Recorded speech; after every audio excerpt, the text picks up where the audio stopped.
Microsoft के सह संस्थापक बिल गेट्स ने भारत को नवाचार में वैश्विक नेता बताया और कहा कि इसके तकनीकी समाधान ग्लोबल साउथ के करोड़ों लोगों को लाभ पहुंचा सकते हैं। उन्होंने सिएटल में आयोजित कार्यक्रम में भारत के साथ विकास यात्रा में साझेदारी की इच्छा जताई। गेट्स ने विकसित भारत 2047 के लक्ष्य को सराहा और सहयोग का भरोसा दिया। प्रधानमंत्री नरेंद्र मोदी आज नई दिल्ली से युवाओं के लिए 62,000 करोड़ रुपए से ज्यादा की पहलों का उद्घाटन करेंगे। इसमें पीएम सेतु के तहत 1,000 आईटीआई को अपग्रेड करना, बिहार की नई निश्चय स्वयं सहायता भत्ता योजना, जननायक कर्पूरी ठाकुर स्किल यूनिवर्सिटी और 1200 वोकेशनल स्किल लैब शामिल हैं। गृह मंत्री अमित शाह ने रोहतक में 350 करोड़ की लागत से बने देश के सबसे बड़े साबर डेयरी प्लांट का उद्घाटन किया। उन्होंने बताया कि पिछले 11 वर्षों में भारत के डेयरी सेक्टर में 70% की तेज वृद्धि हुई है।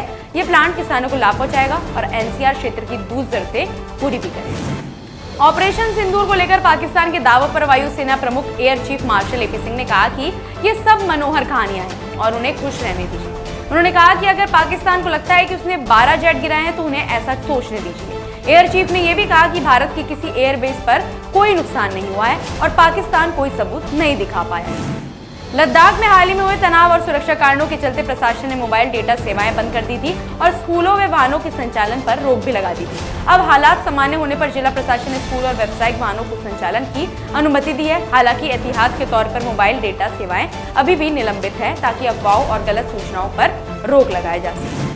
गुजरात के गांधीनगर के महात्मा मंदिर में भूमि प्रशासन और आपदा प्रबंधन पर 2 दिवसीय राष्ट्रीय सम्मेलन शुरू हुआ। मुख्यमंत्री भूपेंद्र पटेल ने भूमि रिकॉर्ड को डिजिटल करने और तकनीक आधारित जनहित शासन पर जोर दिया। सम्मेलन में नए राजस्व कार्यालयों का उद्घाटन, रेवेन्यू डायरी और एकीकृत भूमि प्रणाली की शुरुआत हुई। साथ ही घुमंतू जनजातियों को स्वामित्व कार्ड भी वितरित किए गए। बिहार के मुख्यमंत्री नीतीश कुमार ने मुख्यमंत्री महिला रोजगार योजना के तहत 25 लाख महिलाओं को 10,000 की आर्थिक मदद डीबीटी के जरिए ट्रांसफर की। उन्होंने वीडियो कॉन्फ्रेंसिंग के माध्यम से लाभार्थियों से बातचीत की। इस योजना का उद्देश्य महिलाओं को स्वरोजगार और छोटे व्यवसाय शुरू करने में सहयोग देना है। उत्तर प्रदेश के बरेली में शुक्रवार की नमाज से पहले हालात शांत और नियंत्रण में है। संवेदनशील इलाकों में सुरक्षा बढ़ाई गई है और प्रशासन ने 48 घंटे के लिए इंटरनेट सेवा बंद कर दी है। पुलिस और आला हजरत परिवार ने लोगों से शांति बनाए रखने और नमाज शांतिपूर्वक अदा करने की अपील की।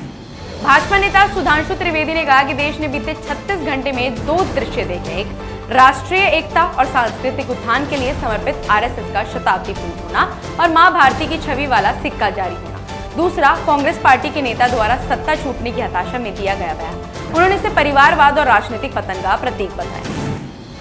महाराष्ट्र के मुख्यमंत्री देवेंद्र फडणवीस ने मुंबई में साइबर जागरूकता माह की शुरुआत करते हुए कहा कि साइबर अपराध आज स्ट्रीट क्राइम से भी बड़ी चुनौती बन चुका है। उन्होंने फिशिंग, फ्रॉड, साइबर बुलिंग जैसी घटनाओं पर चिंता जताई और बताया कि महाराष्ट्र ने देश का सबसे बेहतर साइबर सुरक्षा सेंटर तैयार कर लिया।